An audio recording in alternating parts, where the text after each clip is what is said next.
আপকি আদালতে film star অনুপম খেরের বিরুদ্ধে অভিযোগ হলো যে ইনি সবারই বাবা হতে চান।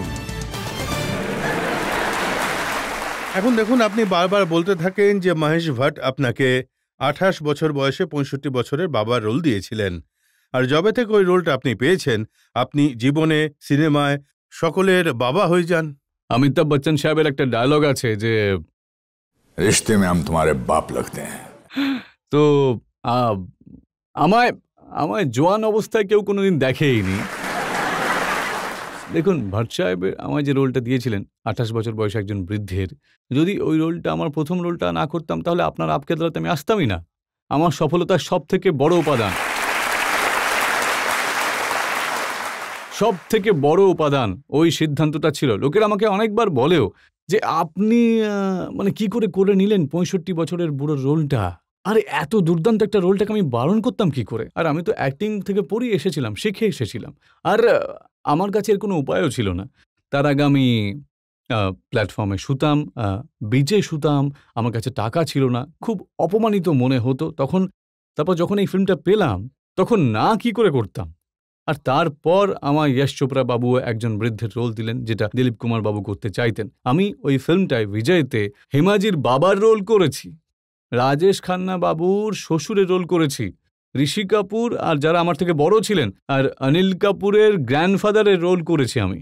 আমার কিছু যেতে আসতো না, আমার কখনো মনে হয়নি যে আমি কেন এদের বাবার রোল করব। তাই আমাকে ফিল্ম ইন্ডাস্ট্রিতে যারা আসে তারা ভাবে যে বড় বড় হিরোইন থাকবে, অভিনেত্রী থাকবে, তাদের সঙ্গে হিরো হয়ে রোল করব। আপনি মাধুরী দীক্ষিতেরও বাবা হয়ে গিয়েছিলেন। হ্যাঁ, আপনি কাজলেরও বাবা হয়েছেন। একদম। আপনি কি সব হিরোইনদের বাবা হতে এসেছিলেন?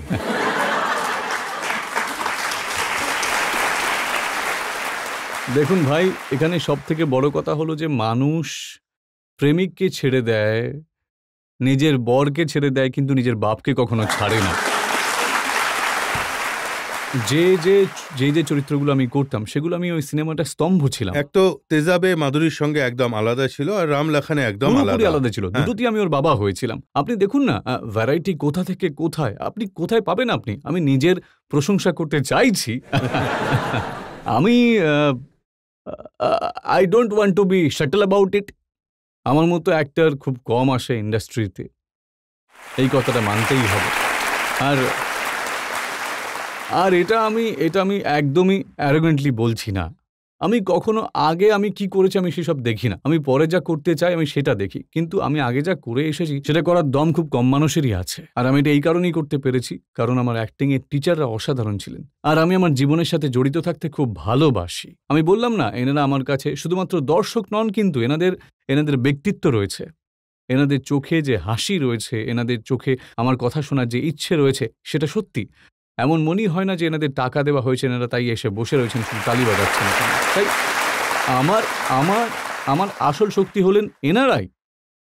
কারণ এই জন্যই আমি 40 বছর ধরে রয়ে গেছি। এই জন্য নয় যে আমি শুধু অ্যাক্টিং ভালো করি, এনাদের আমাদের যে চরিত্রগুলো আছে পর্দার সামনে আর পর্দার পেছনেও ভালো লাগে। কি ঠিক বললাম কিনা? আমি একটা আলাদা আলাদা রোল নিয়ে যদি কথা বলি, রাম লাখানে আপনার রোলটা ছিল, সেটা কিভাবে কনসিভ করেছিলেন, কিভাবে আইডিয়া এসেছিল? তো আমি আর সতীশ কৌশিক আমার ভালো বন্ধু, খুব কাছের বন্ধু। আমরা যখন সেটে পৌঁছালাম তখন সুভাষ ঘাই সাহেব, যিনি আমাদের রাইটার ছিলেন, ডিরেক্টর ছিলেন, উনি ওখানেই সিন লিখতেন আর কি। ওনার মাথায় পুরো সিনেমাটার একটা ধারণা থাকতো। তো তারপর উনি সিন দিলেন আমাদেরকে।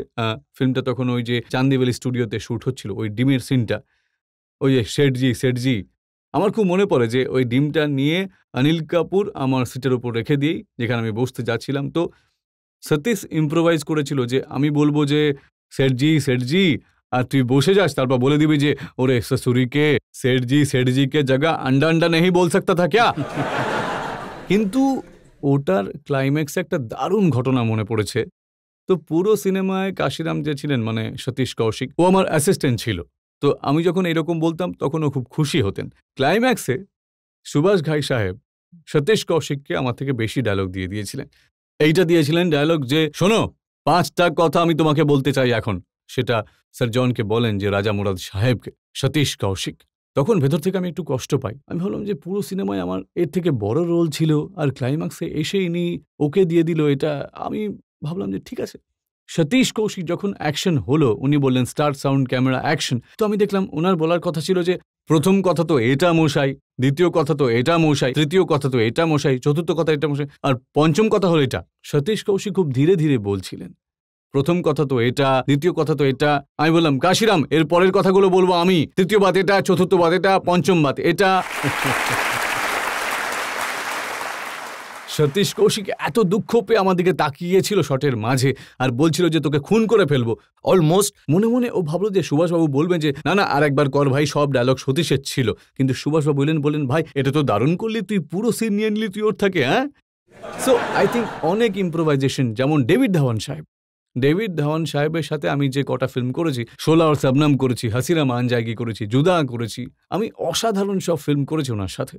ডেভিড ধাওয়ান সাহেব সিনের স্ট্রাকচারটা জানেন, আর তারপর উনি ভালো ভালো অভিনেতাদের নিয়ে যান, উনি বুঝিয়ে দেন, বলেন যে আপনারা করুন। তো এই হাসিনা মান জায়গি আপনারা দেখেছেন হয়তো। তো প্রথম দিন যখন গেছিলাম ভাবছিলাম যে এটাকে ভালো কিভাবে করব। একদিকে তো ভালো অভিনেতাদের একটা জমায়েত থাকতো, গোবিন্দা, পরেশ রাওয়াল, সঞ্জয় দত্ত, তো এদের মধ্যে আমি আমার জায়গা কি করে করব না।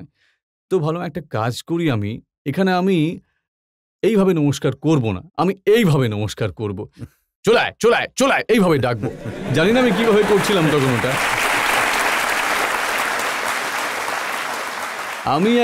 আমি একটা লন্ডনে একটা ফিল্ম শুটিং করছিলাম, জুড়বা 2 এর শুটিং শুরু হওয়ার ছিল। তো জুড়বা 2 এর শুটিংয়ের আগে আমি একটা ব্রিটিশ ফিল্ম করছিলাম, the boy with the top not. ওখানে আমার যে চরিত্র ছিল তার ধীরে ধীরে স্মৃতি লোপ পাচ্ছিল। তো আমার খুব যখন ওটার একদিন আমাদের রিডিং ছিল, তারপরের দিন থেকে 10 দিন ডেভিড সাহেবের জুড়বা 2 এর শুটিং ছিল, তার আবার 10 দিন পর আমার ওই ব্রিটিশ ফিল্মটার শুটিং ছিল। তো যখন রিডিং চলছিল আমার ওই ব্রিটিশ ফিল্মের the boy of the top নটের, তো যখন রিডিং শেষ হলো, তো আমার ওই যে ডাইরেক্টর ছিল ওনাকে আমি জিজ্ঞেস করলাম, ইয়াং ডাইরেক্টর ছিলেন স্টেফি। আমি বললাম যে স্টেফি, যদি আপনাকে এই চরিত্রটাকে একটা দৃশ্যের মাধ্যমে ব্যাখ্যা করতে বলা হয় তো আপনি কিভাবে করবেন? তো উনি বললেন, মিস্টার খের, যেমন একটা শুকনো পাতা যখন উপরে গাছের উপর থেকে মাটিতে পড়ে শুকিয়ে, ও তখন ভয় পায় যে কারো পা যদি ওর উপরে পড়ে তাহলে কিভাবে ক্রাচ ক্রাচ করে ওটার আওয়াজ হবে। আমি অবাক হয়ে গেছিলাম যে বাহ, কি ভালোভাবে বোঝালেন উনি যে এই চরিত্রটা আমার এইভাবে করতে হবে। ভিজুয়ালি ইটস ফ্যান্টাস্টিক, তাই না? একটা পাতা পড়ে আছে আর ভয়ও পাচ্ছে। তারপর আমি বাইরে এলাম এটাই ভাবতে ভাবতে, আর আমি ডেভিড ধাওয়ানকে ফোন করলাম ওই কথাই ভাবতে ভাবতে। বললাম, ডেভিড, কালকে কি সিন রয়েছে? আরে সিন আবার যা তুই বলবি সেটাই সিন হয়ে যাবে, কি আবার সিন? ডায়লগ যা ইচ্ছা হবে তুই বলে দিস, কোনো সিন টিন হয় না, বুঝেছিস? So that is the confidence of a director in his actors. David সাহেবের সাথে আমি শোলা শবনমে কাজ করেছি, উনি খুবই, he is one of the finest director that I have worked with, and he is the called the Manmohan Desai of this generation. 44টা সফল ফিল্ম উনি বানিয়েছেন, আমার খুব ভালো বন্ধু। ডেভিডের জন্য একবার। শোলা আর শবনমে আপনি শ্রীদেবীর জন্য পাগল ছিলেন, হ্যাঁ, যথেষ্ট বয়স হওয়া সত্ত্বেও। আগে মানে অনেক বয়সের কথাটা মানে ঠিক। Sridevi was one of the finest actresses in the world.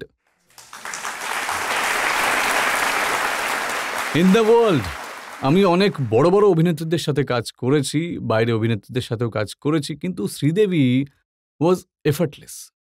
উনি হয়তো খাবার খাচ্ছিলেন বা মজা করছিলেন, আর তারপর হঠাৎ ডিরেক্টর বলতেন যে শট রেডি হয়ে গেছে, আর উনি তড়িৎ গতিতে, যে চালবাজ হোক বা সেটা চাঁদনি হোক বা সেটা লামে হোক, খুবই সুন্দরভাবে করে উনি খুব তাড়াতাড়ি চলে গেলেন। শুধু আমার মুখ মতে। নয়, ওনার চেহারা নয়, পুরো structure ওনার টা। পুরো শরীরের প্রতিটি অঙ্গ অভিনয় করত। আর পুরো খুবই she was a complete actress. She was one of the most amazingly international actresses from India. Amazing. I really miss her. খুব তাড়াতাড়ি চলে গেলেন উনি। উনি অনেক কাজ করতেন, উনি আর খুব ভালোও ছিলেন, আর খুবই ওনার থেকে আমি অনেক কিছু শিখেওছি। সত্যি বলতে কি, আমি অনেকের থেকে অনেক কিছু শিখেছি। আমি শ্রীদেবীর থেকে স্পন্টেনিটি শিখেছি। আমরা লামহেতে যে প্যারোডি গানটা করেছিলাম, ওই যে লম্বা আমাদের গানটা ছিল না, ওই সময় ওনার বাবা মারা গিয়েছিলেন শ্রীদেবীর। তো উনি এতটাই প্রফেশনাল ছিলেন যে উনি ফেরত গেলেন, ভারতে এলেন, এসে উনি প্রথমে ওই কমেডি সিনটা উনি আগে করেছিলেন। That is the dedication that she had. amazing. Even Kajol, such a brilliant actresses.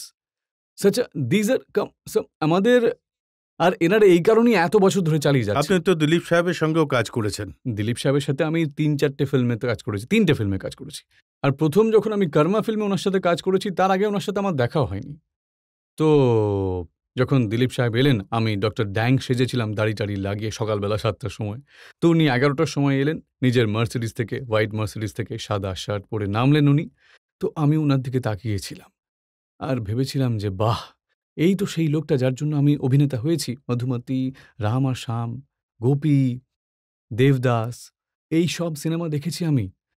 Gopi সিনেমার টিকিট ব্ল্যাকে কেনার জন্য প্রায় আমরা নাক ফাটিয়ে ফেলেছিলাম আমি। তাই আমি ওনার দিকে তাকিয়েই ছিলাম। আর আমি ওনার হাতটা কেমন, ওনার চেহারাটা কেমন। তো সুভাষ ঘাই আমাকে ওনার দিকে নিয়ে গিয়ে বললেন যে তুই যেই ভালোবাসার চোখে ওনাকে দেখছিস, তুই আমাকে মেরে ফেলবি নাকি? তুই আমার সিনেমার ভিলেন রে, ওনাকে এত ভালোবেসে দেখিস না তুই? আমি বললাম যে অনুপম খের দিলীপ সাহেবকে ভালোবাসে, কিন্তু ডক্টর ড্যাং রানা বিশ্বপ্রতাপকে কখনোই ভালোবাসে না।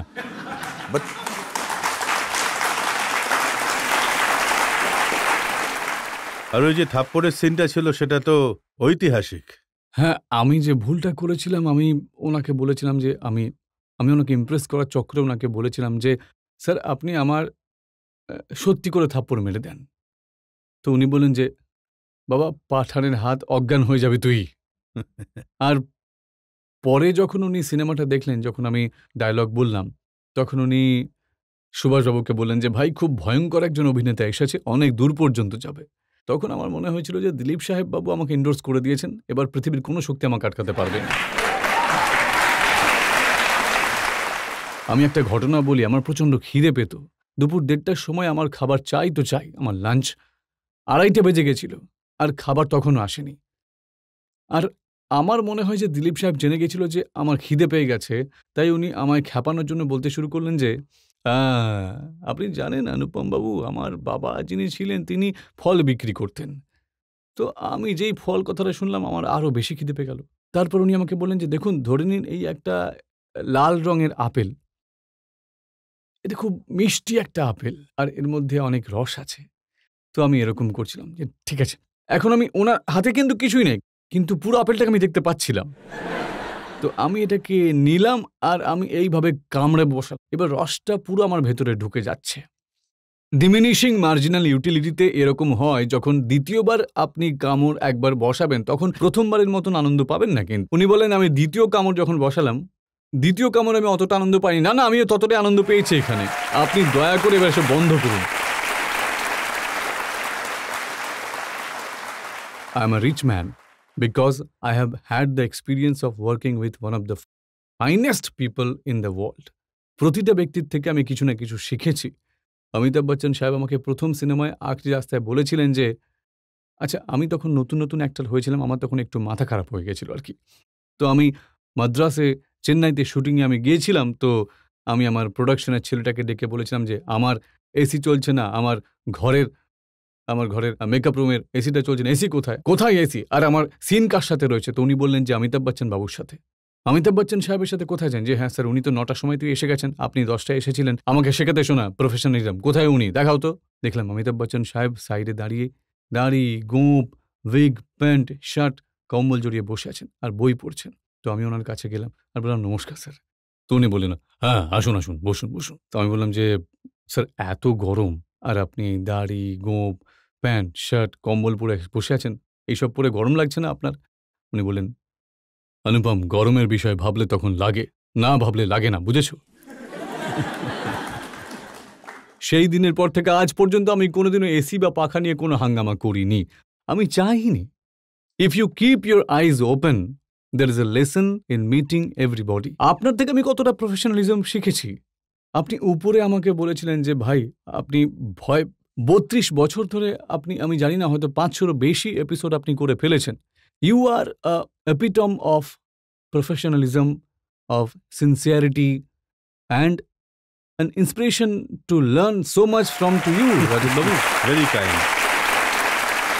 এই কথাটা সত্যি যে আজও 32 বছর হয়ে গেছে আপকে আদালতে, কিন্তু শোয়ের আগে আমার খুব ভয় করে। আর যখন কানে শুনতে পাই যে 10 সেকেন্ড বাকি আছে তখন আরো ঘাবড়ে যাই। একদম ঠিক। কিন্তু শুরু হওয়ার পরেই আবার তারপর অন্য ভয়টা দুনিয়ায় কেটে চলে যায়। যায়। একদম, that's right. But what I am trying to say যে আপনি নিজের জীবনের প্রতিটা মুহূর্তে আপনার পরিস্থিতি, আশপাশের মানুষ আপনাকে অনেক কিছু শেখাতে পারে, কিন্তু আপনাকে যোগ্য ছাত্র হতে হবে। এটা খুব গুরুত্বপূর্ণ। আমি এটাই বলতে চাই। পাবলিকের থেকে দু একটা প্রশ্ন। একদম। স্যার, আমার প্রশ্ন এটাই যে কোন হিরোইনের বাবা হয়ে আপনার সবচেয়ে বেশি আনন্দ হয়েছে?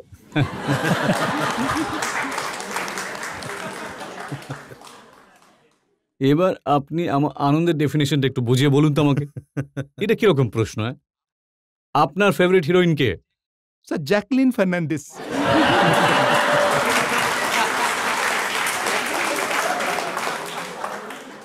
আপনি যেই হিসেবে আপনি নিজের ফেভারিট হিরোইনের কথা বলছেন, আমি সেই হিসেবে হিরোইনদেরকে দেখিই না। কোনো এমন রোল তো অবশ্যই থাকবে যেটা আপনি ভেবেছেন যে হ্যাঁ আমি রোলটা তো করে নিলাম, কিন্তু পরে আপনার মনে হয়েছিল যে না, এটা এরকম অনেক উদাহরণ রয়েছে। একটা দিলকে ডক্টর নামে যে ফিল্ম আমি করেছিলাম, যখনই দেখি ঘাবড়ে যাই। আচ্ছা, যে আমার মানে কিরণ যে আমার যে স্ত্রী, উনি আমার সাথে ফিল্ম দেখতে যান আমার হাতে নিজের হাত রেখে। তো যদি আমি বাজে অ্যাক্টিং করে থাকি তাহলে কিছুক্ষণ পরেও নিজের হাতটা সরিয়ে নেন। তারপর যদি আরও খারাপ অ্যাক্টিং করে থাকি তাহলে উনি হঠাৎ আমার থেকে দূরে সরে বসতেন, আর আরও খারাপ অভিনয় করে থাকলে উনি আমায় চিমটি কাটতেন তখন, যে কেন তুমি আমাকে বেইজ্জত করছো। একটা ফিল্ম ছিল নিগাহে। নিগাহে সিনেমাটা নাগিনার পরে এসেছিল আর কি, আমরেশ মালহোত্রা বাবুর। ওইটাতে ছিল হচ্ছে আমাদের অমরেশ পুরী, ওইটাতে সপেরার অভিনয় করেছিলেন। তো নাগিনাতে সপেরা অমরেশ পুরীর চরিত্রের মৃত্যু হয়ে যায় তখন। তো যখন নিগাহে পার্ট 2 নাগিনা এলো, ওটা যখন তৈরি হচ্ছিল তখন হরমেশ মালহোত্রা বাবু আমাকে ওই চরিত্রটা দিলেন। তো আমার মাথায় ঢুকে গেল যে আমি এমন অভিনয় করব যে লোকেরা অমরেশ পুরী বাবুকে একেবারে ভুলে যাবে। তো আমি প্রতিটা সিনে জান দিয়ে দিয়েছিলাম, এরকম ফাটিয়ে হাত পা ছুড়ে অসাধারণ সিন করেছিলাম যে জোরে জোরে বললাম। যখন ডাবিং হচ্ছিল, ওই ফিল্মটার শুটিংয়ের পরে ডাবিং হয়, যেখানে আপনি আপনার ফিল্মটা দেখেন আর আবার গলা দেন। আমি ভাবলাম যে আমি বোধহয় একটু বেশিই করে ফেলেছি, এরকম করাটা ঠিক হয়নি, খারাপ অভিনয় করেছি। কিন্তু রিলিজের 5 দিন আগে পুরান চন্দ্র রাও, যিনি ওটার ডিস্ট্রিবিউটর ছিলেন, উনি আমাকে ব্লু লেভেলের একটা হুইস্কি পাঠালেন। আমি জীবনে কোনোদিনও ব্লু লেভেল খাইনি, আর ওটাতেই লেখা ছিল what a great performance in Nigahen. আমি ভাবলাম আরে ভাই, আমি তো নিজের ব্যাখ্যাই করতে পারি না এখন। আমি বুঝতেই পারছি না যে আমি ভালো অভিনয় করছি না খারাপ অভিনয় করছি। এখন আমি তো নিজেকে খারাপ বলছিলাম তখন। পুরানচন্দ্র রাও বাবু ডিস্ট্রিবিউটর তো আমাকে বোতল পাঠিয়েছেন ব্লু লেভেলের।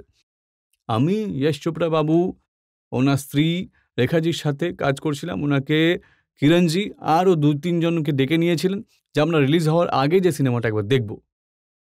ফিল্ম শুরু হলো, কিরণজি এইভাবে আমার সাথে গা ঘেঁষে হাতে হাত রেখে পিকচার শুরু হলো। আর পিকচার শুরু হওয়ার পরে একটা রিলের পরে প্যামজি কাশতে শুরু করলেন। দ্বিতীয় রিলে যখন আমি আমার দ্বিতীয় সিনটা দেখলাম, তখন প্যামজি বললেন, ডার্লিং আমার শরীরটা একটু খারাপ লাগছে। 3 নম্বর রিলে যশজি বললেন যে আর কত বাকি রয়েছে।